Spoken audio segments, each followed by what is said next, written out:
రాజోల్ నియోజకవర్గంలోని లక్కవరం గ్రామంలో ఒక చర్చి ఎదురకుండా అంటే ఒక కాలువ ఉంది. కాలువ మధ్యలోని ఒక 6 పిల్లర్లు వేసి కన్స్ట్రక్షన్ చేస్తున్నారు. ఒకసారి చూడండి మీరు పైన. అంటే చూడండి, వ్యవస్థ చూడండి ఎలా ఉందో. ఏంటి మీరు ఇలాగా కాలువ మధ్యలో పిల్లర్స్ ఎందుకు వేస్తున్నారని అడిగితే వాళ్ళ సమాధానం ఏంటంటే పంచాయతీ వాళ్ళు మేము అడిగాము, లేకపోతే వాళ్ళ పర్మిషన్ తీసుకున్నాం, వీళ్ళ పర్మిషన్ తీసుకున్నాం అని అడుగుతారు. పేపర్స్ ఏమీ ఉండవు. అంటే ధైర్యం చూడండి, అంటే ఎవరు ఏమీ చేయలేరు అని ఒక ధైర్యం వచ్చేసింది జనాలకి. సరే పంచాయతీ వాళ్ళు చెప్తే ఇరిగేషన్ డిపార్ట్మెంట్ అంటే ఇరిగేషన్ డిపార్ట్మెంట్ వాళ్ళకి చెప్తే వాళ్ళు మేము తీసుకుంటామంటే చేస్తామంటారు. ఈ లోపల జరిగే కన్స్ట్రక్షన్ జరిగిపోతుంది, నైట్ కట్టేస్తారు. అది వెంటనే మీకు తెలుసు కదా ప్రభుత్వం అధికారులు ఎంత స్పీడ్గా పనిచేస్తారనేది. చూడండి ఒక పక్క 80 సంవత్సరాలుగా ఇప్పుడు బ్రిటిషుల కాలం నుంచి ఉన్న రామాలయం కట్టుకోవాలంటే అది ప్రభుత్వం స్థలం అని అదని ఇదని చెప్పేసి లోకల్ కోర్టు, హైకోర్టు, సుప్రీంకోర్టు అని మనం పెట్టే ఇబ్బందులు మనం చూస్తున్నాం. కానీ ఒక పక్క చూడండి ఏం జరుగుతుందో. చర్చి పర్మిషన్ గురించి నేను లోపలికి వెళ్ళదలుచుకోలేదు. కానీ చర్చి అలా కట్టేశారు ఓకే, కానీ కాలువ కూడా ఆక్రమించి దాని మధ్యన పిల్లర్లు వేసి కన్స్ట్రక్షన్ చేసేస్తున్నారు వాళ్ళ ఇష్టం వచ్చినట్టు. పరిస్థితి ఎలా ఉంది ఇక్కడే కానీ కాదు, ప్రతి చోట కూడా ఇలాగే ఉంది. కేవలం ఎందుకంటే అసమర్థత అనుకోవాలో, లేకపోతే సహనశీలత అనుకోవాలో. రఘురామకృష్ణరాజు గారు మాట్లాడుతున్నారు హిందువులు సహనం ఎక్కువ అని. కానీ ఆయన మాటల్లో తాత్పర్యం మనం అర్థం చేసుకోవచ్చు, ఆ బాధ మనం అర్థం చేసుకోవచ్చు. కేవలం ఆయన ఒక్కడే ఫైట్ చేస్తే జరిగే పని కాదు ఇది.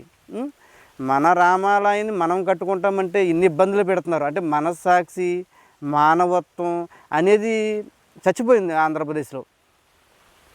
ఎక్కడుంది మానవత్వం, ఎక్కడుంది మనస్సాక్షి? నేను ఫలానా మతాన్ని నేను పాటిస్తున్నానని చెప్పుకోలేని పరిస్థితి. ఏదో రిజర్వేషన్ కోసం ఎవరెన్ని చేసినా ఏం చెప్పుకున్నా ఆఖరికి రాజ్యాంగాన్ని అనుసరించవలసిందే. కాబట్టి వాళ్ళ హక్కులు ఏంటో తెలుసుకోవాలి ఖచ్చితంగా. రఘురామకృష్ణరాజు గారు చెప్తున్నట్టు అక్రమ చర్చలైనా అక్రమ గుళ్ళైనా సరే ఉండకూడదు. వాళ్ళంత సీరియస్గా తీసుకుని వాళ్ళంతలో ఫైట్ చేస్తుంటే హిందువులు ఏం చేస్తున్నారు? అంటే ఇది రఘురామకృష్ణరాజు గారు ఒక్కరిదైనా ఫైట్, ఇది మిగతా సంబంధం లేదా ఎవరికైనా? చూడండి ఒకసారి, అంటే మీకు ఎగ్జాంపుల్ చూపిస్తున్నాను. ఇలాంటి ఎన్నో వేలల్లో జరుగుతున్నాయి. ఒక్క రామాలయం కట్టుకుంటామంటే ఇబ్బందులు పెడుతున్న పరిస్థితి. ఇంకెప్పుడు తెలుసుకుంటారు? అక్కడ రామాలయం ఉంది, కరెంటు బిల్లు కడుతున్నారు. ఎవరెన్ని రకాలుగా ఇబ్బంది పెట్టినా, సుప్రీంకోర్టుకి వెళ్ళినా ఓకే, కొన్ని రోజులు వాదనలు అవి జరగవచ్చు. కానీ ఎప్పుడు కూడా అధర్మం మీద ధర్మమే గెలుస్తుంది. ఇక్కడ కేసు గెలడం విషయం కాదు. ఇక్కడ ఇబ్బంది పెట్టి విషయం చూడండి ఒకసారి. మీరు ఒకసారి ఆలోచించండి. ఆ హిందువులంతా కూడా గొంతెమ్మ గుడి అని చెప్పేసి మాట్లాడుతుంటారు కొంతమంది. చెత్త కుప్పలా తయారు చేశారు కదా, మీరు చెత్త కుప్పలా తయారు చేశారు కదా. మరి గొంతెమ్మ గుడి అంటే సిగ్గు లేకుండా మాట్లాడతారు కొంచెం కూడా. అసలు మనస్సాక్షి అంటూ లేదా మీకు? మానవత్వం, మనస్సాక్షి అంటూ లేదా మీకు అసలు? గొంతెమ్మ గుడి మీరు ఏమైనా పూజలు చేస్తున్నారా, లేదా ఏమైనా చేస్తున్నారా? మీరు మతం మారిపోయారు. ఇప్పుడు మతం మారిపోయిన ఏదో హిందువులు ఏదో వాళ్ళ గుడి వాళ్ళు కట్టుకుంటుంటే మీకు ఎందుకంత బాధ నాకు అర్థం కాదు. ఒకసారి ఆలోచించి దీని వెనకాల ఏంటనేది హిందువులు గ్రహించాలి. ఇప్పటికైనా ఇది ఇలాగే వదిలేస్తే ముందు కూడా చాలా పెద్ద విషయమే అయ్యే అవకాశం ఉంది. కాబట్టి ప్రతి ఒక్క హిందువు కూడా వాళ్ళ హక్కులు ఏంటో తెలుసుకోవాలి ముందు. ఖచ్చితంగా ఇది ఇప్పటి వరకు జరిగింది ఏదో జరిగిపోయింది. గవర్నమెంట్ కూడా సైలెంట్గా ఉన్నారు. ఓట్ల కోసమా దేనికోసమా, ఓటు బ్యాంక్ కోసం పక్కన పెట్టండి. 20% ఓటు బ్యాంక్ ఉంటే 80% ఓటు బ్యాంక్ కూడా అవసరమే కదా ప్రభుత్వానికి. ఇప్పుడు అయ్యింది ఏదో అయిపోయింది. ఇక్కడి నుంచి ఎలక్షన్లో పోటీ చేయాలంటే ఎవరైనా సరే రాజ్యాంగబద్ధంగానే పోటీ చేయాలి. నేను మతం మారిన నా కులం కూడా వర్తిస్తుంది, నేను ఖచ్చితంగా పోటీ చేస్తానంటే ఎవరో కూడా ప్రతి హిందువు కూడా వాళ్ళ డీటెయిల్ కలెక్ట్ చేయండి. రాజ్యాంగ విరుద్ధంగా జాబ్ సంపాదించినా సరే వాళ్ళ డీటెయిల్స్ కలెక్ట్ చేయండి. ఖచ్చితంగా మీ హక్కులు తెలుసుకోండి. ఎవరైతే ధర్మంగా చెందాల్సిన వాళ్ళు ఉన్నారో రిజర్వేషన్ వాళ్ళకి చెందేలాగా ప్రయత్నం చేయండి. ఇబ్బంది ఏమి లేదు, కొన్ని రోజులు లేట్ అవ్వచ్చు కానీ ధర్మమే గెలుస్తుంది. కొన్ని సమస్యలు అయితే ఉంటాయి. ఇది కేవలం రఘురామకృష్ణరాజు గారి యుద్ధం మాత్రం కాదు. ఇది ప్రతి హిందువు కూడా ఏం జరుగుతుంది, ఏంటి కుట్ర ఎందుకు చేస్తున్నారనేది ప్రతి ఒక్కరు గ్రహించాలి. ఇలాంటి అక్రమ కట్టడాలు ఎక్కడ జరిగినా సరే ప్రతి హిందువు కూడా అడ్డుకోవాలి. మీ హిందూ గుడుల సంగతి మీరు చూసుకోండి, రఘురామకృష్ణ గారు చెప్పినట్టు. కాబట్టి ఈ అక్రమ చర్చల సంగతి ప్రతి హిందువు కూడా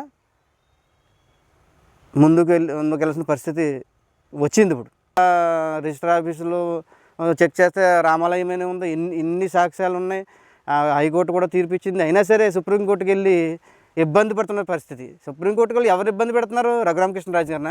రఘురామకృష్ణరాజు గారు షాక్ అని పెడుతున్నారు. రఘురామకృష్ణరాజు గారు షాక్ కాదు ఇది. ప్రతి హిందువుకి చెంపదెబ్బ లాంటిది ఇది.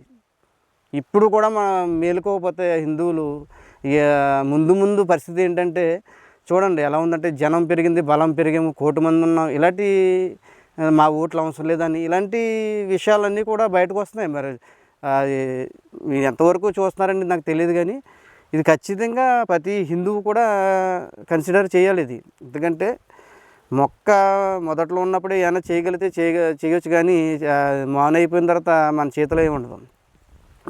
ఇది కేవలం రఘురామకృష్ణరాజు గారు ఒక్కరి ఫైటే కాదు, ఇది ప్రతి హిందువు కూడా దీంట్లో పాలు పంచుకోవాలి. ర్యాలీలు చేస్తున్నారు ఒక పక్కన, దేనికోసం? రాజ్యాంగంలో ఇలా ఉంది, ఇలా చేయండి అని చెప్తుంటే కూడా పాపం కింద ఉన్న పరిస్థితి రోజులు ఇవి. ఇది కేవలం రఘురామకృష్ణరాజు గారు ఒక్క ఫైటే కాదు, ఇది అందరి ఫైట్. ఇది ప్రతి హిందువు కూడా మేలుకోవాలి, ముందుకు రావాలి, ప్రతి ఒక్కళ్ళు కూడా చెయ్యాలి. ఇది ఇలాంటి అక్రమ చర్చలు ఎక్కడున్నా సరే మీరు ఖచ్చితంగా దాన్ని ప్రతిఘటించాలి.